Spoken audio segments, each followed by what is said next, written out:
નમસ્કાર મિત્રો. આજની હકીકત એ છે કે દુનિયા ખૂબ જ ઝડપથી બદલાઈ રહી છે. મોંઘવારી વધી રહી છે, નોકરીમાં સ્થિરતા પણ ઓછી થઈ ગઈ છે અને ઘણા લોકો માત્ર એક જ આવકના સ્ત્રોત ઉપર નિર્ભર છે. આવી પરિસ્થિતિમાં મહેનત કરવી પૂરતી નથી, પરંતુ સ્માર્ટ રીતે આગળ વધવું પણ જરૂરી છે. આજે લોકો સમયની સ્વતંત્રતા, આર્થિક સુરક્ષા અને પરિવાર સાથે વધુ સમય પસાર કરવા ઈચ્છે છે. ટેકનોલોજી અને ડિજિટલ યુગે આપણને ઘરે બેઠા ઘણી બધી નવી તકો આપી છે, પરંતુ સફળતા મેળવવા માટે શીખવાની ઈચ્છા, સતત પ્રયત્ન અને પોઝિટિવ વિચારસરણી જરૂરી છે. હકીકત એ છે કે કોઈ પણ બદલાવ એક રાતમાં નથી આવતો. નાના નાના પગલાં, રોજની સખત મહેનત અને પોતાના સપનાઓ પર વિશ્વાસ જ આપણને આગળ લઈ જાય છે.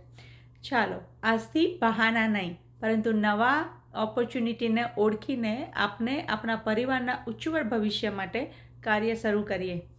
જય સ્વામિનારાયણ.